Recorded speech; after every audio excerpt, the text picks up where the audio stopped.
Philippe Tupin, oui. Philippe Tupin, donc, il va nous parler des bases médico-économiques et notamment du SNIRAM, qui est la base principale. En tout cas, merci beaucoup pour votre invitation et de nous avoir accueillis. Donc, je vais essayer rapidement de vous brosser le tableau du SNIRAM, ce qui va être assez dur en 10 minutes. Donc, SNIRAM, c'est Système National d'Information Interrégime. Donc, déjà, interrégime, c'est un mot important, puisque vous savez que nous avons plusieurs régimes d'assurance maladie. Donc, comme toujours, un petit point d'historique sur la création et la gouvernance du SNIRAM, sachant que ces bases existaient auparavant. Mais à un moment, il y a une loi de financement de la sécurité sociale en 1999 qui a décidé d'apporter et de mettre en place ce système d'information nationale, avec bien sûr beaucoup d'idées derrière sur le manque de pacification de l'activité des hôpitaux, etc., etc. Donc c'était vraiment dans le cadre de la sécurité sociale. Donc les modalités de gestion de cette base à l'époque ont fait l'objet d'un protocole signé entre les régimes d'assurance maladie, qui est approuvé par la direction de la sécurité sociale, donc au ministère. Après, comme toujours, et ça c'est le leitmotiv qu'on va retrouver, l'avis de la CNIL. Donc le premier accord a eu lieu en 2009, et le protocole précisait le contenu de la base de données, les modalités d'alimentation, le plan qualité, parce qu'on a beau être exhaustif, etc., etc., il faut quand même veiller un minimum à la qualité des données, pas forcément au niveau unitaire, mais globalement, quand elles arrivent et qu'elles sont mises dans les entrepôts. Et bien sûr l'organisation de la base et les conditions de sécurisation d'accès. Donc depuis 1999, le SNIRAM est devenu relativement fonctionnel à partir de 2003, avec un historique et une montée en charge progressive, et le système continue à bien sûr évoluer de nos jours, que ce soit sur un plan informatique, ergonomique, ou aussi sur la richesse des données qu'il recueille, leur codification, et de plus en plus pour faciliter l'accès à des, entre guillemets, néophytes de cette base qui est relativement complexe sur le plan architectural. Donc je vous rappelle brièvement ce qui est important pour nous, puisqu'a priori il y a quand même une sorte de disparité de niveau de renseignement des données en fonction des grands régimes. Donc nous avons bien sûr la couverture universelle que vous savez, avec 3 principaux régimes. Le régime général, donc la CNAM, qui comprend ou pas les sections locales mutualistes, donc les fonctionnaires, les étudiants, et ça a aussi déjà un bémol qui est relativement important. Enfin, grosso modo, c'est 86% de la population, avec la SLM, 11%. Pourquoi je fais un bémol? Parce qu'il y a des sections locales mutualistes qui sont infogérées ou pas gérées par la CNAM, donc avec une richesse d'informations qui est variable selon la section locale mutualiste, donc type MGEN, etc. Le RSI et la MSA sont grosso modo équivalents à 5%, et après il y a une autre flopée, enfin pas énorme, une petite vingtaine d'autres régimes, SNCF, RATP, Assemblée nationale, Sénat, etc. Donc beaucoup commencent de plus en plus à regagner le giron du régime général. Donc à terme, le SNIRAM, a priori, va couvrir l'ensemble de la population française par assurance maladie obligatoire. Donc ce système va aujourd'hui vers l'exhaustivité. Ce qu'il faut faire attention, comme je vous disais tout à l'heure, il y a des sous-populations par régime qui varient selon la disponibilité, la complétude. C'est par exemple le cas des dates de décès ou des ALD.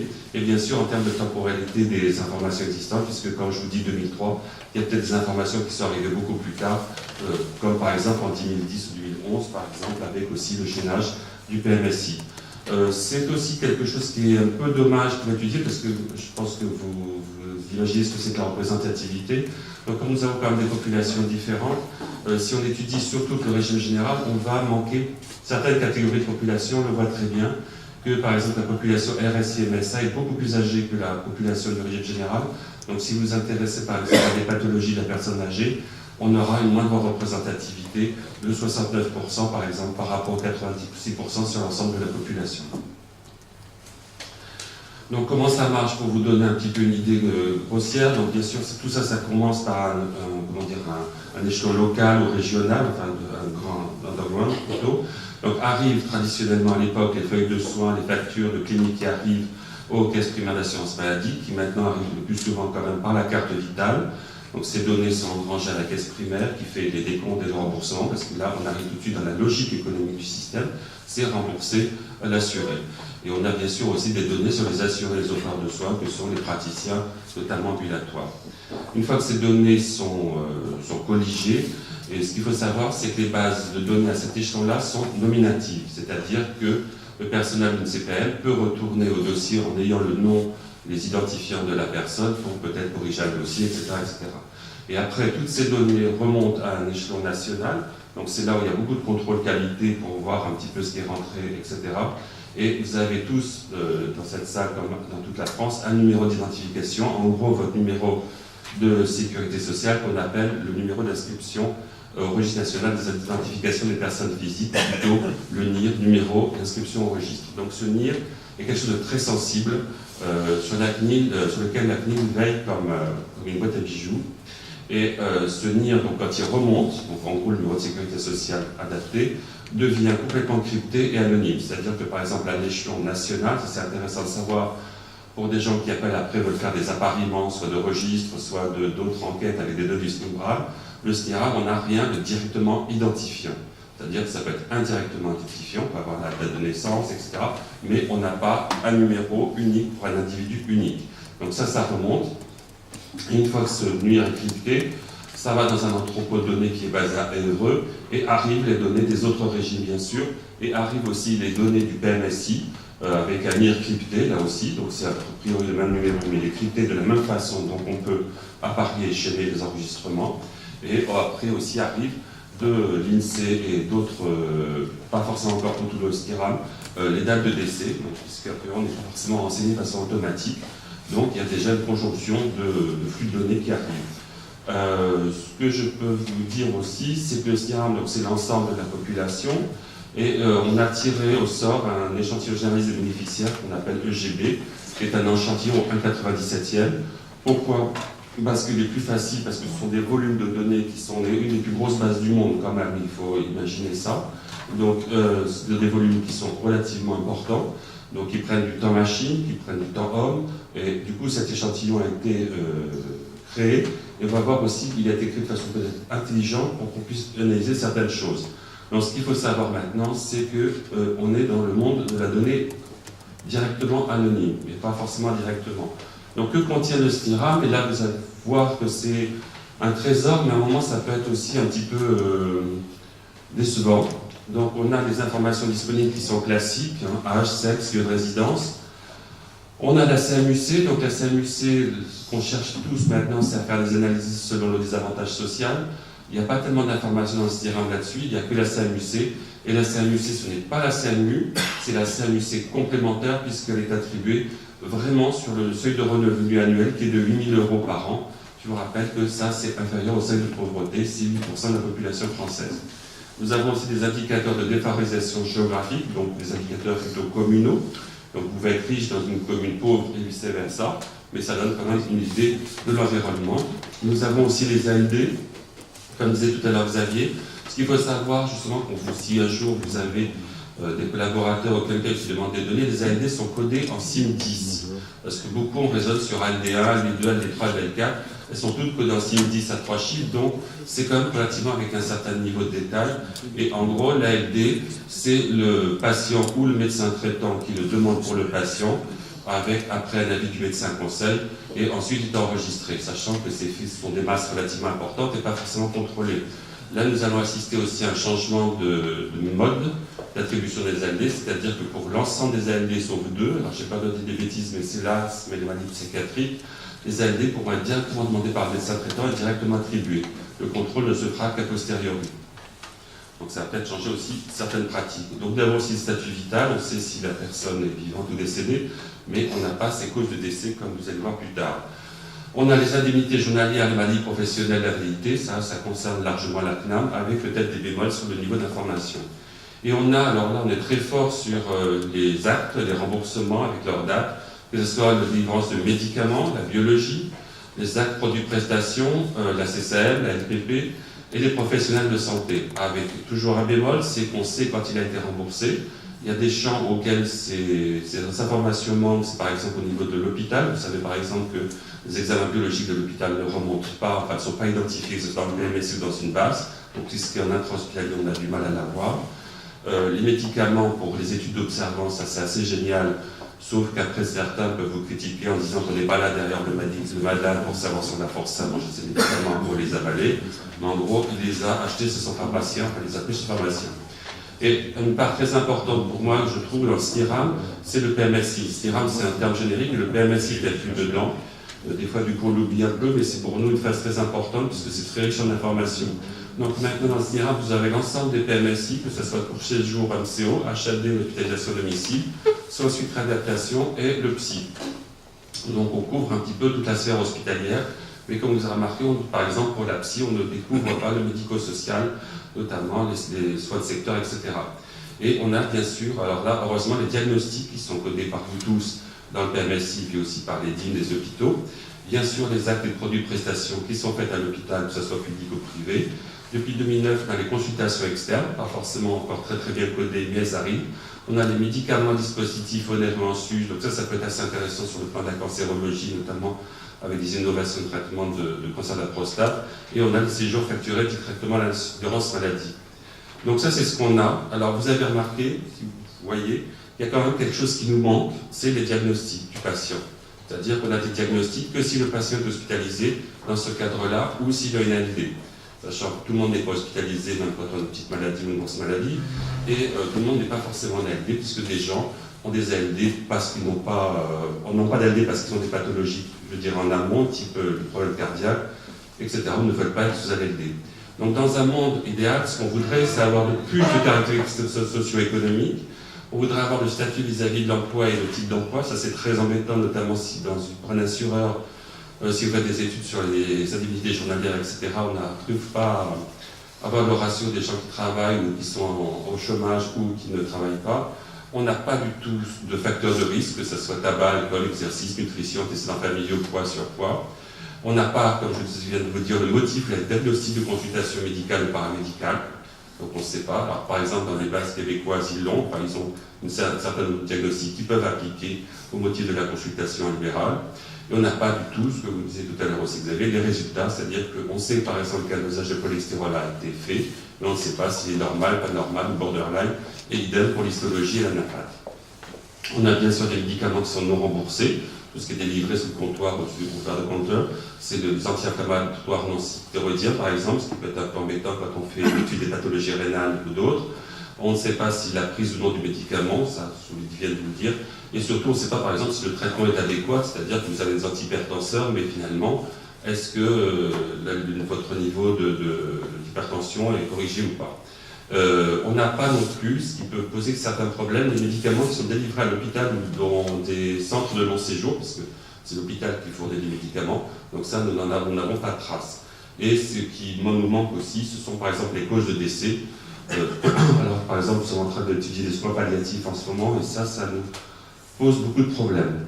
Donc voilà un petit peu les informations que vous avez en SNIRAM, et donc tout de suite, je pense, vous vient l'idée que si ces informations étaient appariées ou chaînées à des informations qui sont plus cliniques, qui viennent de registres ou d'autres, on a ces deux convergences entre des informations qui sont collectées de façon routinière, non coûteuse et relativement exhaustive, avec toute une information clinique. Et de plus en plus, je pense qu'on va travailler là-dessus pour créer des algorithmes pour identifier les patients à partir de la confrontation de l'algorithme et des pathologies retrouvées au niveau clinique. Donc, comme vous disiez tout à l'heure, Xavier, la durée de disponibilité des données en centre du SNIRAM, tout ça, ça est en train de changer. Hein. Donc, c'était pour vous donner une idée, surtout sur la réflexion là, j'ai peut-être un petit peu péjoratif sur les décideurs, si on peut dire, parce qu'au début, il avait ouvert sur 2 ans, puis ça n'est en cours. Donc, si vous voulez commencer à étudier, par exemple, des parcours de soins ou du suivi de malade sur 2 ans, c'est quand même relativement difficile, alors que quelque part, la finalité première du SNIRAM, c'était quand même d'étudier la prise en charge à plus ou moins long terme des patients. Finalement, les gens sont revenus un petit peu à la raison, on est passé à 3 ans, plus l'année en cours en 2011. Pour l'échantillon généraliste de bénéficiaires, là est l'avantage, qui est aussi tiré au sort, donc avec la clé du NIR. Ce sont les 2 derniers numéros que vous avez sur votre numéro de sécurité sociale. Donc, comme il est quasiment essentiel, il va y avoir 650 000 personnes dedans, donc il monte en charge aussi. Il a débuté en janvier 2003. Et lui, il va durer 20 ans, c'est-à-dire que vous pouvez avoir l'accès beaucoup plus large sur une période de 20 ans. Donc après une balance entre une maladie qu'on voudrait quand même relativement fréquente et un temps de suivi relativement long. Donc si par exemple vous étudiez des pathologies relativement rares, je sais pas, par exemple mucoviscidose ou d'autres, ça va être relativement difficile avec le GB. Et depuis maintenant quelques temps, il était possible pour des chercheurs, des universitaires, ou des gens de l'INSERM, de demander par l'Institut des données de santé, ou par via le CCTIRS, mais tout ça allant vers la CNIL, l'accès à des cohortes de patients. Donc par exemple, il y a l'étude observatoire dont parlait Bertrand Katz, et de plus en plus maintenant, des personnes demandent des cohortes avec une rétrospective d'une dizaine d'années grosso modo, et après suivre et inclure les sujets en prospectif. Et là, bien sûr, il faut l'avis de la CNIL. Et si par exemple vous voulez le NIR, le fameux NIR, ça exige un décret en Conseil d'État. Donc vous imaginez le délai et les conséquences. Donc les complexités du SNIRAM, c'est surtout, comme vous avez dû, je pense, entrevoir, une logique économique et opérationnelle. C'est-à-dire, c'est quelque chose de relativement mouvant. Il suffit par exemple qu'un acte soit codé, remboursé ou pas, il apparaît ou il disparaît. Nous-mêmes, on en arrive de temps en temps à avoir des gags, par exemple, je disais tout à l'heure, l'ostéoporose avec l'ostéodensitométrie, on veut l'étudier, mais on ne se souvenait plus que ce n'était pas remboursé à une époque, donc on ne l'avait pas. Bon, on peut avoir des biais de codage spécifiques et classiques, ça s'agit souvent des critiques que vous avez apportées au PMS ou ailleurs, mais l'avantage c'est que nous avons une exhaustivité, puisque la mission première c'est quand même de rembourser le patient ou les institutions. On a par ailleurs des manques dans les nomenclatures utilisées. Par exemple, nous n'avons pas dans la CIM, et ça, c'est pas de notre faute, la différenciation entre insuffisance cardiaque systolique ou diastolique. Quand nous avons fait des études avec la Société française de cardio, ça nous a posé quand même pas mal de problèmes. Il y a intérêt aussi à suivre la mise à jour des nomenclatures, comme je vous disais, avec des actes qui peuvent varier. Et les codages aussi peuvent varier selon le type d'activité, comme on a vu aussi avec le cancer de la prostate, par exemple. Dans la radiothérapie libérale, dans les cabinets libéraux, ils codent l'acte, c'est-à-dire la machine utilisée et le type de radiothérapie instituée, mais on n'a pas de diagnostic comme ça peut l'être dans le PMSI. Donc on a des radiothérapies, mais on ne sait pas à quelle pathologie cancéreuse, par exemple, la attribuer. Et aussi, par exemple, des actes, on appelle les actes non plaçants, que vous connaissez certainement, ou des actes qui, a priori, ne valorisent pas la consultation. Par exemple, un cardiologue qui voit un patient et qui fait un ECG ne va pas forcément tout le temps coder l'ECG au même temps qu'il fait la consultation. Donc tout ça, ça existe, c'est ce que exige une bonne connaissance du contexte juridique et technique du remboursement. Une équipe qui est en train de se mettre beaucoup là-dessus, qui fait des grands dictionnaires et qui est en train de faire d'un historique, c'est l'équipe de Marcel Godler qui s'occupe de l'accord Constance, dont vous avez peut-être entendu parler.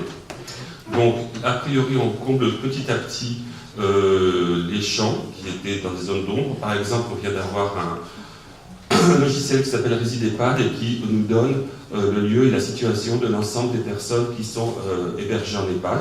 Comme 500 000 personnes, avec aussi pas mal d'actions que l'on peut conduire. Le fait de brancher ce système au SNIRAM nous permet d'avoir des informations sur cette typologie de personnes. Nous n'avons pas du tout d'informations médicales pour l'instant sur les secteurs médico-social, mais ça va venir.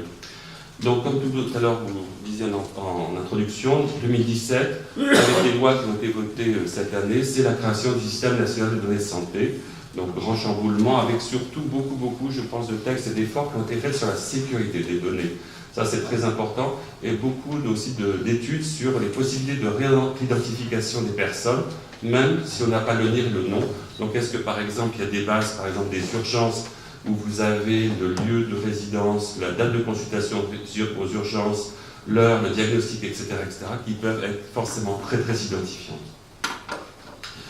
Alors, le SNDS doit à terme centraliser l'ensemble de ces bases existantes en cours de constitution, donc des bases médico-administratives, et il y aura une mise à disposition auprès des différents acteurs et intervenants sur deux modalités distinctes, les données pour lesquelles aucune réidentification n'est possible, donc plutôt en gros des données agrégées, seront accessibles et réutilisables par tous en open data. Donc ça peut être l'effort de la CNAM, mais ça peut être aussi l'effort d'autres agences sanitaires. Par exemple, moi j'ai travaillé beaucoup à l'établissement français des greffes et à l'agence de biomédecine, qui ont des systèmes d'information qui sont quasiment exhaustifs.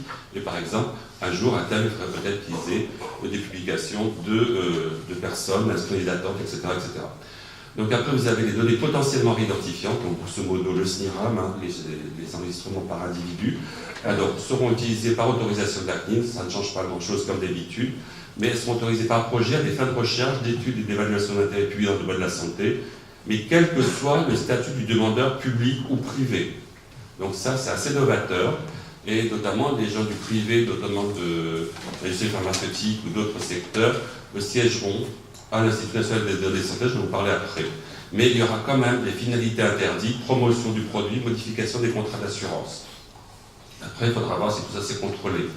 Et pour l'État et les agences, alors c'est là où la situation se retourne un petit peu, puisque l'État et ses agences, pour accéder à ces données, devra avoir une autorisation en Conseil d'État, ce que n'auront plus forcément la société civile, les chercheurs et maintenant les organismes privés.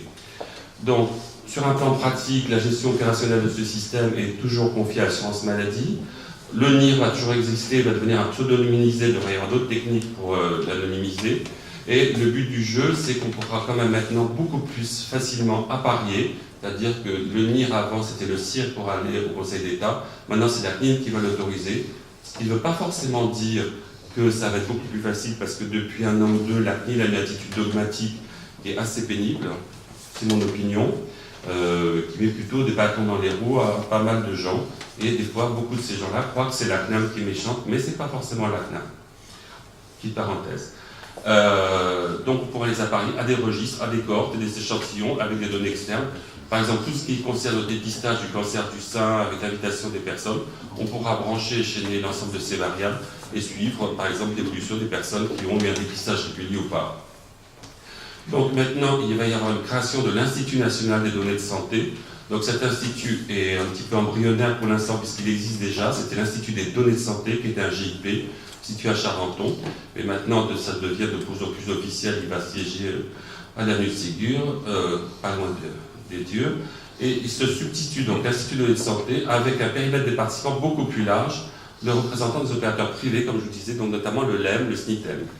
Et il y aura un secrétariat commun avec un comité d'experts qui sera auprès de cet Institut national de données de santé, qui s'appelle le CERES, et qui va reprendre les missions du CCTIR. Je ne sais pas si ça vous dit quelque chose, mais maintenant il y aura donc l'Institut national de données de santé, et quand un dossier de recherche nécessitant un avis de la CNIL arrivera, il sera envoyé à l'Institut national de données de santé, et ça sera au secrétariat de cet institut de faire le tri entre des dossiers qu'il faut envoyer au CPP, vous connaissez les comités des personnes, et au CRS, sachant que le CRS va strictement être plutôt dévolu à l'autorisation de réutilisation des bases de données existantes. Donc ça va changer un petit peu par rapport au CCTIR. Donc actuellement, où est-ce que nous en sommes? Nous attendons, donc la loi a été votée, et nous attendons maintenant les décrets d'application qui sont en train de cheminer au Conseil d'État ou à la CNIL, et normalement la publication est prévue pour avril, avant bien sûr les élections. Donc ce qui est prévu dans ces décrets, c'est un accès permanent SNIRAM pour l'État et ses agences, mais avec des bémols. Pour l'instant, ceux qui ont vraiment le SNIRAM au sens large du terme sur l'exhaustivité des données, c'est la CNAM bien sûr, et l'Institut de veille sanitaire, maintenant Santé publique France. Et après, c'est un accès un peu dégradé suivant l'ensemble des agences, mais grosso modo, toutes les agences auront accès, notamment l'HAS qui font quand même du parcours de soins pour analyser ces données, etc. etc. Et ces autres acteurs, c'est ce que je vous dis, ce sera les dépôts de dossiers auprès de la CNIL, de l'Institut national de santé. Comme le CRS a été créé, ce qui est important aussi, c'est que du coup, il y a une abrogation des chapitres 9 et 10. Je ne sais pas si pour ceux qui ont déposé des dossiers, c'était très important de savoir si c'était du 9 ou du 10. Et maintenant, on insiste beaucoup sur les référentiels de sécurité. Donc ça, c'est un petit peu grosso modo le schéma pour vous résumer finalement ça. Donc le SNIRAM qui est géré par la CNAM, avec l'ensemble des informations que je vous dis. Le PMSI qui est bien sûr géré par la TIM, mais qui sera chaîné au SNIRAM. Les causes EDC qui vont arriver de l'INSERM du CEPIDC. Des données médico-sociales personnes handicapées, puisque nous n'avons quand même aucune donnée sur le handicap, la fragilité dans ce système d'information. Et maintenant, enfin, arrivée d'échantillons d'assurance maladie complémentaire. Donc tout ça va constituer le SNDS. Il y aura un comité de pilotage opérationnel, donc qui comprendra l'ensemble des intervenants, dont je vous ai dit même du privé, et les trois structures à retenir, c'est l'Institut national des santé, les CPP qui seront toujours avec un rôle plutôt éthique, mais qui vont se renforcer sur l'évaluation médico-scientifique des projets, donc plus un côté stabilité du projet, la raison d'être et sa construction, et le CRS sur la réutilisation des données, mais tout ça va quand même toujours passer par la CNIL. Donc pour vous donner un petit peu, on a recherché un petit peu, c'est Alain Veil qui est chez nous qui a fait cette étude-là pour un peu voir l'impact justement de ce système. Donc depuis 2006, Et jusqu'à ce jour, il y a 200 études qui ont été publiées en utilisant les données du SNIRAM. Alors elles sont très difficiles à retrouver, puisque le SNIRAM n'est pas forcément cité nommément, base d'assurance maladie, etc., etc. Donc c'est pas évident, notamment quand on fait du PubMed. Et en gros, la moitié de ces travaux étaient réalisés à partir du SNIRAM, ce qui est un indicateur plutôt de travaux faits par la CNAM ou par des agences sanitaires. 26% de bases ERASM, ça ce sont les bases régionales, et 21% avec le données de l'EGB, donc plutôt les chercheurs, INSERM, etc. Et maintenant, on voit croître de plus en plus ces publications à partir de l'EGB, 9 en 2014, 30 depuis 2015. Et ce qui est intéressant, c'est que 80% de ces études sont en anglais, publiées en anglais, donc c'est quand même pas mal, avec des imperfacteurs que vous pouvez voir en dessous qui sont pas, c'est pas nature, mais c'est quand même pas si mal. Et par exemple, des équipes ont réussi à publier surtout à partir des médicaments, des papiers dans circulation ou dans d'autres journaux type BMJ. Voilà, je suis à votre disposition si vous voulez en savoir plus.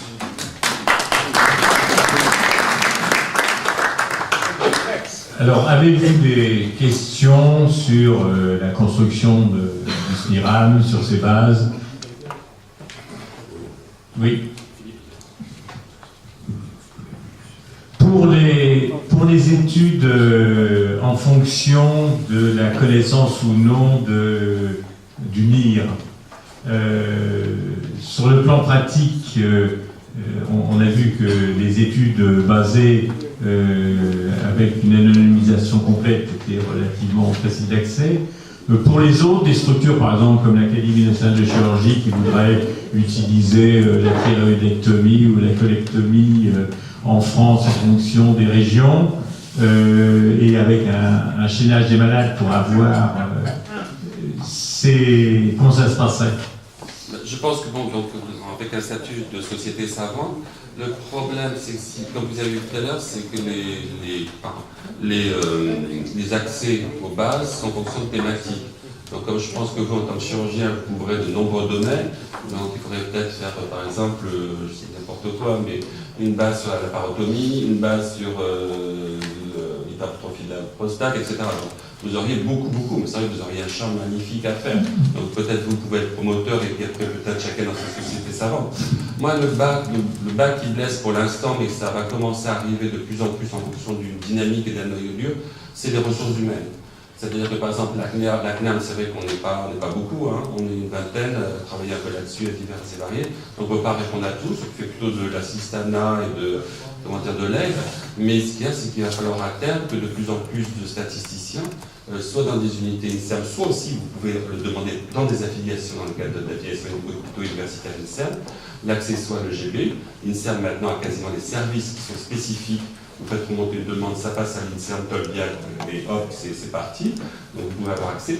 Et après, vous allez vous retrouver avec, alors peut-être vous pouvez aussi choisir, sectionner des thématiques et des prioriser, bien sûr, mais je vois avec nos statisticiens, mais par exemple prendre une problématique type parcours de soins c'est quand même un an de boulot pour le statisticien.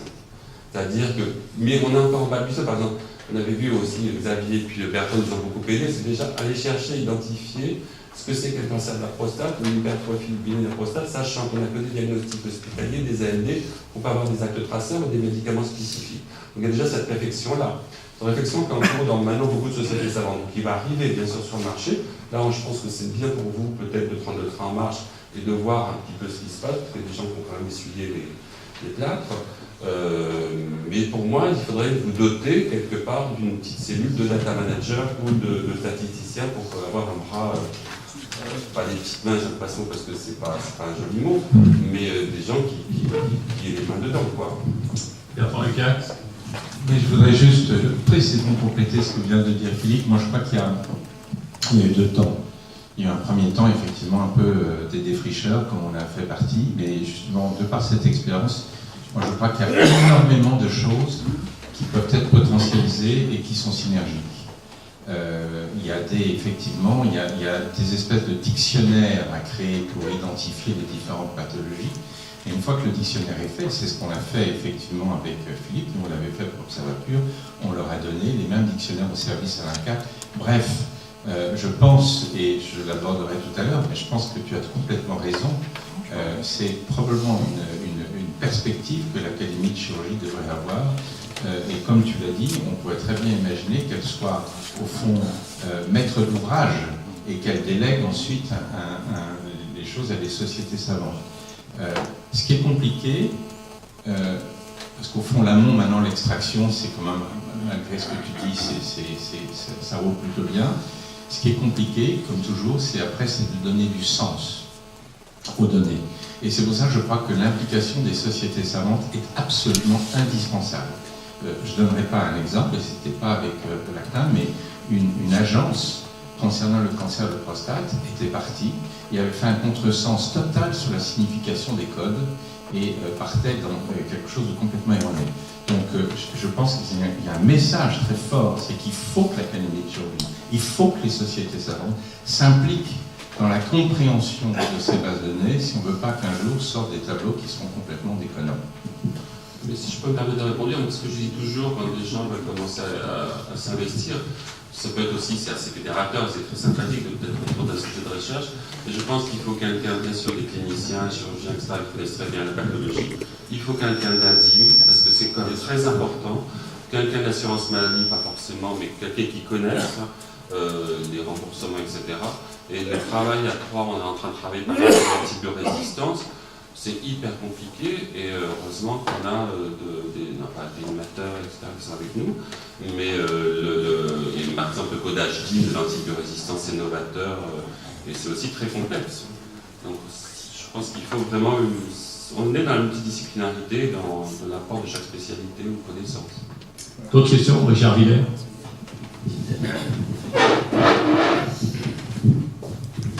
J'hésite à poser cette question tout de suite parce que je crois qu'on va rebondir sur ça toute la journée. C'est le problème du recueil des données. Vous savez, la difficulté qu'on a eue au moment de la création des PMSI, ça c'est ma première question. Et deuxièmement, là c'est ma casquette statisticien. Lorsqu'on passe des études de statistiques, on apprend, et notamment lorsqu'on monte un essai randomisé, c'est qu'on a l'objectif principal. Et moi, ce qui m'inquiète, si vous voulez, c'est justement, là je rejoins tout de suite la réflexion du CAC, c'est-à-dire on va créer un objectif principal qui est sur des données qui n'ont pas été faites pour cet objectif principal. Et donc, comment vous avez, pas vous, mais nous, les scientifiques, éventuellement, on va avoir ce feedback qui est d'une part, quelle est la fiabilité des données? Je vous donne un exemple très précis. Pour, par exemple, le cancer, des cancers gynécologiques. On inclut dans les cancers les dysplasies du col. Eh bien, par exemple, on a actuellement des recueils de données qui disent que le plus grand centre de France qui fait des cancers gynécologiques, c'est un centre qui ne fait que des dysplasies du col. Et apparaissent en dernier les gens qui font de la vraie cancérologie. Donc c'est ce qui m'inquiète. Donc, le recueil des données, et deuxièmement, l'utilisation de données qui au départ n'étaient pas faites pour ça. Comment vous voyez les choses? Moi, je crois beaucoup à la collaboration, aux échanges entre personnes. C'est vrai que le PMSI, il ne faut pas se le cacher, grosso modo, c'était une logique économique et après, tout le monde, pas forcément les médecins, mais je pense aussi les directeurs d'hôpitaux, on cherche à savoir comment coder au mieux pour pouvoir rentabiliser tout ça.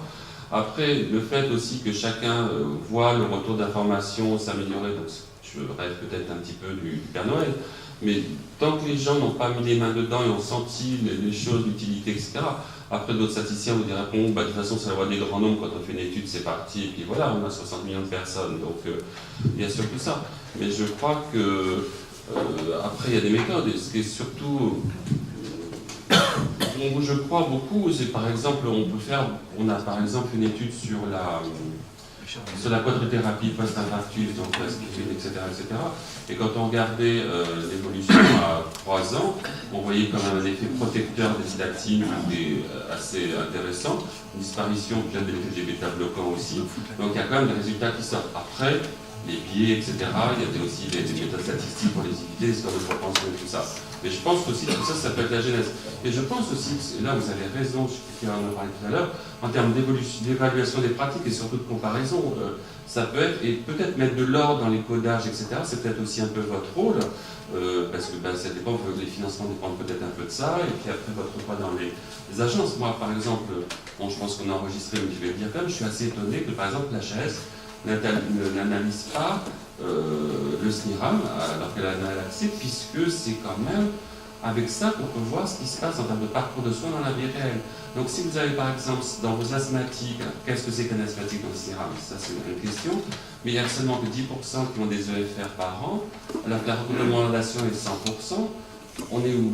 Alors est-ce qu'on n'a pas assez de pneumologues? Qu'est-ce qui se passe? Ou pas? Donc je pense qu'il y a aussi une confrontation de la réalité qui pour moi et de la vie observée qui est obligatoire et pour permettre aussi d'apporter, de pondérer certaines choses.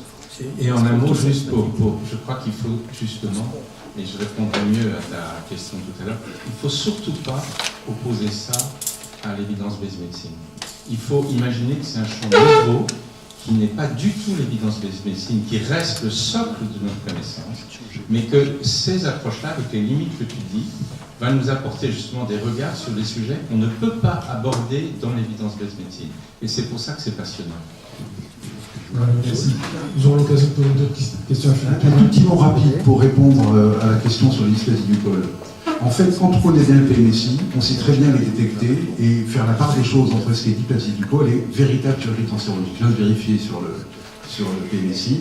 On peut très bien faire la part des choses. Donc le problème, si vous parlez du classement du point, et ça je pourrais en dire un mot tout à l'heure, si la Société savante ne donne pas de conseil aux journalistes du point, ce que je fais depuis plusieurs années et qui permet d'affiner les choix des diagnostics et des actes qui sont choisis dans leur requête, on a des fausses réponses à des requêtes qui semblent justes.